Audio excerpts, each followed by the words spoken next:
Kembali Jaibongan salah jigibun gula aturakeun kebenika tuan rumah yang kedua. Bung Hamid asal Wonorejo pindah tempat.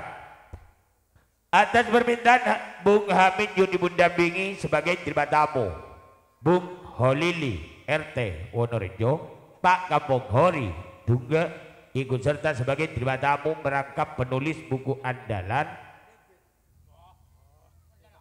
Sekalian Cak Ahmad Aziz Wonorejo, Kang Suari Sipul Tungga ikut serta sebagai terima tamu Bapak Ratna Ketapang, Cak Mat Pelor, Sandi Pocong Sakte Tungga Cermi.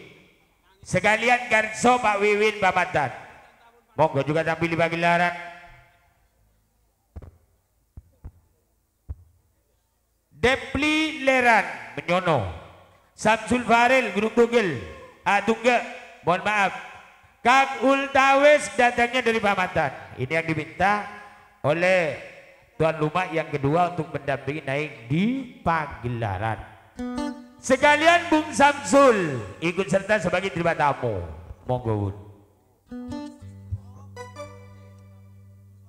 Cecak Hamid Wonorejo, monggo mriki Jaibongan yen sesare ngajak Holili, monggo Kang Suari Sipul, Ahmad Aziz Bapak Ratna, Karso Wiwin Jaman Pelor Kampung Hori, monggo Samsul Barel Caul Tawe Sababatan, sumonggo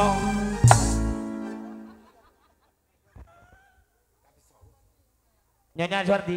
Oh, monggo lu apa min? Lu belu iku. Kampung Hori yok ke?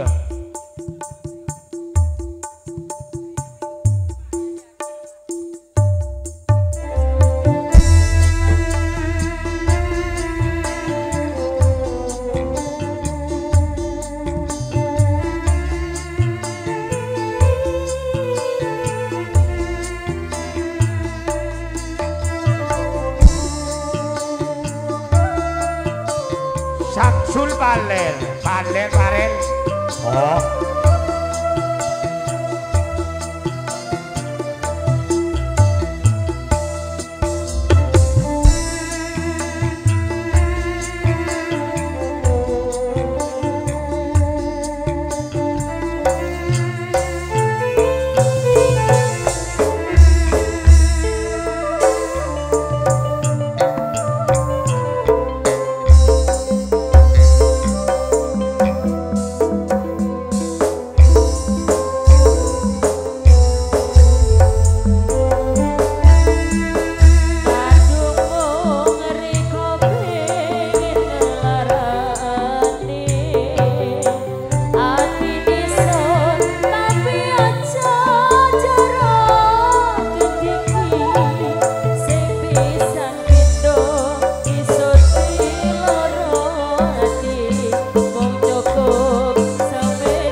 matur sebanun, terima kasih penghormatan tuan rumah yang kedua kebenika Bung Hamid Putra, asal dari Wonorejo pindah tempat dipundampingi Kang Suari Sipul Kampung Hori sebagai terima tamu. Sudi tampil di pagelaran Cak Pelor, juga Samsul Farel, Ultawes, Cak Suwarti beserta Nyonya, tidak ketinggalan Nyonya Suyono dan Bapak Ratna Ahmad Aziz Wonorejo, Cak Holili RT Karso Bapak Wiwit yang mana telah sudi tampil di pagelaran Batur Sebanun.